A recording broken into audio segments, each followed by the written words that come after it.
Hello guys, welcome to legends king YouTube channel and Facebook page. তোমরা সকলে জানো যে নতুন বিয়ার র্যাঙ্ক সিজন এসেছে, তো আমি ভাবলাম নতুন র্যাঙ্ক সিজনে নতুন কিছু চেঞ্জ করা যাক। আর নতুন বলতে আমাদের গেমে নতুন পার্টি ভেন্যু এসেছে ফ্যাক্টরির বদলে, তো চলো আজকে এই পার্টি ভেন্যু চেঞ্জ করা যাক। তোমরা দেখতেই পাচ্ছ যে আমরা নেমে যাচ্ছি পার্টি ভেন্যুতে, এবং আমার সাথে কিন্তু একটা এনিমিও নেমে নেই। কেন পার্টি ভেন্যুতে কি কেউ পার্টি করতে আসে না?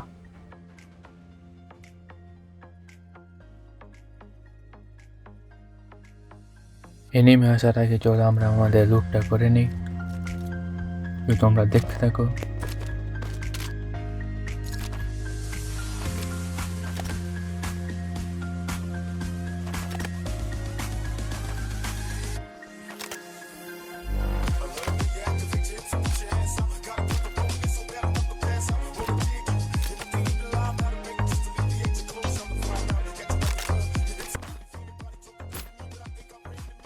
তো আমরা অনেক খোঁজাখুঁজির পর একটা এনিমি দেখতে পেলাম, যেখানে বেন্ডিং এর তার বিয়ে জিনিসপত্র কিনতে এসেছিল। তাকে একটু ড্যামেজ দেওয়ার পর সে গ্লোবালটা মেরে দিল। তো সে জানে না যে তাকে আমি এত বড় মেরে ফেলতে থাকি। তো সে বেন্ডিং থেকে কি কিনলো, সেটি দেখছি বেন্ডিং থেকে কিছুই কিনতে পারেনি, তার আগে আমি তাকে মেরে দিয়েছি। আমরা কিন্তু সোলোতে খেলছি, তো সেই এনিমিটা কিন্তু তার লুট বক্সে আবার নামবে। দেখি তাকে আকাশ থেকে আবার মেরে দিতে পারি কিনা।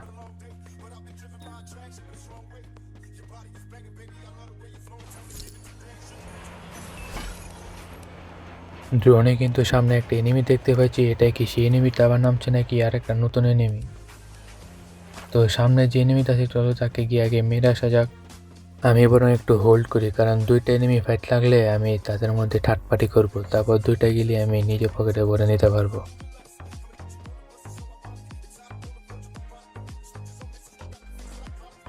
কেউই যখন আসছে না, তো চলো আমি আগে যাই। আর এদের সেই এনিমিটা যাকে কিনা আমি একটু আগে মেরেছিলাম, আমি বলেছিলাম না সে আবার আসবে। একটা মেরি নিয়ে কিন্তু সে আমাকে তাকে একটা গেম মেরে ফেললো। যে থার্ড পার্টিটা আমি করতে চেয়েছিলাম সে তো আরেকটা এনিমি এসে করে দিল। তো চলো, কোনো ব্যাপার না, আবার নামা যাক। আমার লুট বক্সে নামবো না, ওই এনিমিটা বুদ্ধি খাটাই। আমি একটু দূরে নামি, তারপর লুট করে আবার আমার লুট বক্সে চলে যাব।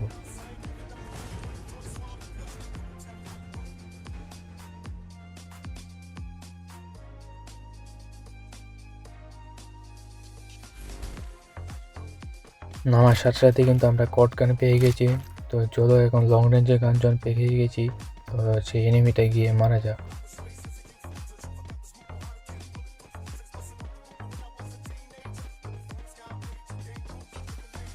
এনিমিটা কিন্তু আরেকটা এনিমির সাথে ফাইট করছে, এতে সুযোগ সেই এনিমিটাকে মারার। তো চলে দেরি না করে যাওয়া যাক।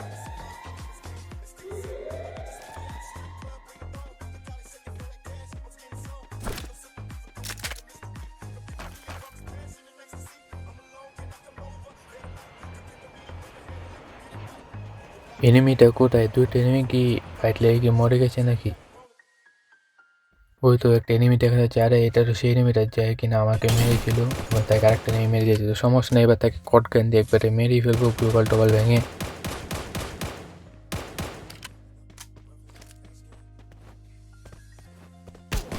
এনিমিটা কি দিয়ে মারে যে একবারে হেলথ নাই করে দেয়। দেখি তাকে মারতে পারি কিনা এখান থেকেই। যে রাশ করছে সমস্যা নেই, সেই রাশটা করুক, তারপর তাকে মেরে ফেলবো। এই তো মেরে দিয়েছি।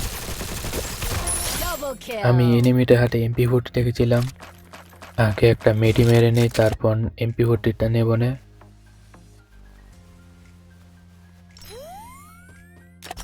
তো চলো এখন আমরা আমাদের পছন্দ MP40টা নিয়ে নিই। এই তো MP40টা পেয়ে গেছি। এখন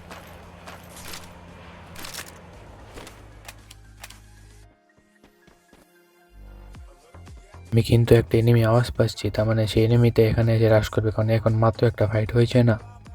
ওই তো এনিমিটা আসছে। তো MP40 দিয়ে আমরা সেন্টিনো কাকু রূপে বাংলা বাবাকে মেরে দিয়েছি।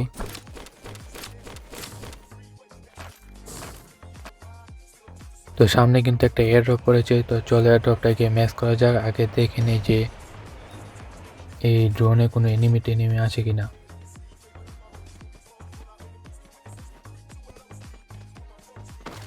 তো গাইস, গাড়িতে কিন্তু একটা এনিমি এসেছে এবং তাতে ফাইট লাগছে। তো আমরা এখন ফাইটে না যাই, আগে গিয়ে এয়ার ড্রপটাকে ম্যাক্স করি কি। তোমাদের একটা আমি টিপস অ্যান্ড ট্রিক্স শিখিয়ে দেই। তোমরা এখানে যে জায়গাটা দেখতে পাচ্ছ এখানে কিন্তু যে কোনো একটা না একটা ম্যাক্স গান থাকবেই থাকবে।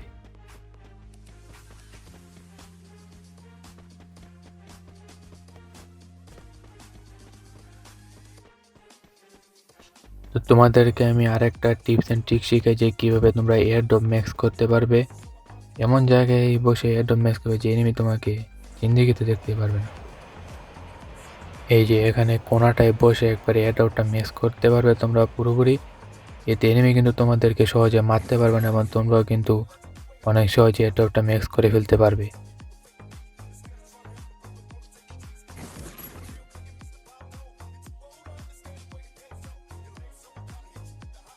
আমি এয়ারড্রপ থেকে লেভেল 4 বেসটা লঞ্চ প্যাডটা নিয়ে আমি উপরে যেতে যাচ্ছি, কারণ লাস্ট জোনটা কিন্তু এখানেই পড়েছে। তো ম্যাক্স হয়ে গেছে, দেখি কি দিয়েছে। মেশিন গান দিয়েছে। মেশিন গান দিয়ে এনিমির উপর কিন্তু আমরা অনেক অত্যাচার করতে পারবো। তো চলো লঞ্চ প্যাডটাকে আগে বসিয়ে নিই।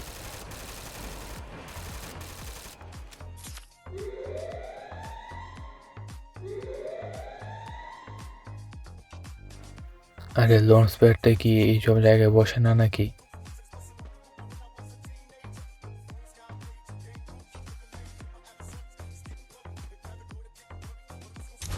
আরে এরপরও বসছে না, কারণ আমার তো চলো নিচে গিয়ে দেখি লঞ্চ প্যাডটা বসে কিনা।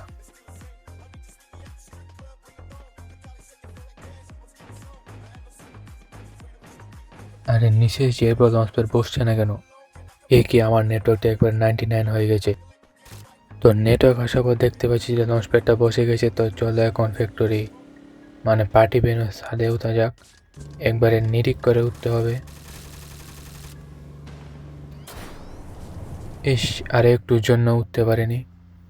তো কোনো ব্যাপার না, চলো আবার লঞ্চ প্যাডের দিকে যাওয়া যাক, আবার উঠবো।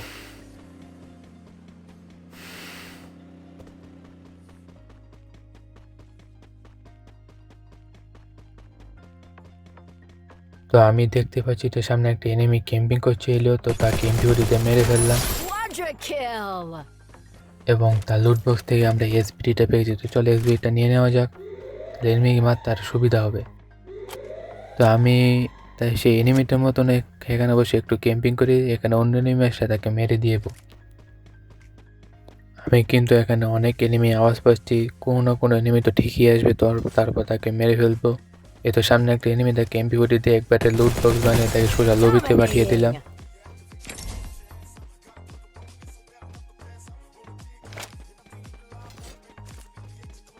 তো এখানে আমাকে কিন্তু একটা এনিমি ডাকছিল, আমি তাদেরকে সাড়া দেওয়ার আগে অন্য একটা এনিমি তাদেরকে সাড়া দিয়ে দেয়। তো আমি সেই এনিমিটা রিভেঞ্জটা নিয়ে নিই। আমি দেখতে পাচ্ছি যে সামনে দুইটা এনিমি ফাইট লেগেছে। তো চলো সেই ফাইটের মধ্যে একটু নাকটা গলানো যাক। এসবিডিতে এনিমিকে দুইটা টোক্কা মারতে এনিমিটা কিন্তু একবারে সোজা লবিতে চলে যায়। মানে এসবিডি দুইটা টোক্কাই আনার একটা এনিমিকে সোজা লবিতে পাঠানোর জন্য। তো তোমরা দেখতে পাচ্ছ যে আর মাত্র 3টে এনিমি আছে, মানে আর 3জন এলাইভ আছে, সেখান থেকে 2টা এনিমি আর একটা আমি। তো ওই 2টা এনিমি কিন্তু সামনে ফাইট লেগেছে, এটাই সুযোগ যে 2টা এনিমিকে মারা যাক। এতে একটা এনিমিকে এমপিওরিতে একবার অটো হেডশট দিয়ে সোজা একবার লবি পাঠিয়ে দিলাম। তো লাস্ট এনিমিটা কিন্তু আমার উপর রাশ করে দিয়েছে, আমি তাকে এমপি40 গুলি কিন্তু একটা গুলিও তার শরীরে লাগে না। সে কি আমাকে গ্লোবাল দিয়ে আটকে দেওয়ার চেষ্টা করছে, সে কি এটাকে সিএস পেয়েছে। আমি কিন্তু এনিমিটা হেল্ড একবার নাই করে দিয়ে ক্রোনোর জন্য সে বেঁচে গেল। এরপরও কিন্তু আমি এনিমিটাকে মেরে বইয়া নিয়ে নিলাম। গাইজ, এটা কিন্তু আমাদের নতুন র্যাঙ্ক সিজনের ফার্স্ট ম্যাচ ছিল। তো আমরা কিন্তু আমাদের ফার্স্ট ম্যাচে বইয়া এনে নেই। দেখা যাক সিজনের ফার্স্ট ম্যাচে কত প্লাস দেয়। মাত্র 66 প্লাস দিল, 9 কিলে কিন্তু আমি বুয়া করে ফেলেছি। তো ভিডিওটা ভালো লাগলে একটা লাইক করে দিও আর চ্যানেলটা সাবস্ক্রাইব করে দিও। এটা কিন্তু আমার ফার্স্ট ভিডিও ছিল, কেমন হয়েছে তা কমেন্ট বক্সে জানাতে ভুলো না। তোমাদের কাছে কোনো চ্যালেঞ্জ থাকলেও তোমরা আমাকে সেগুলো কমেন্ট বক্সে জানাতে পারো, আমি সেগুলো করার চেষ্টা করব। তো আজকের মতো এ পর্যন্তই, আল্লাহ হাফেজ।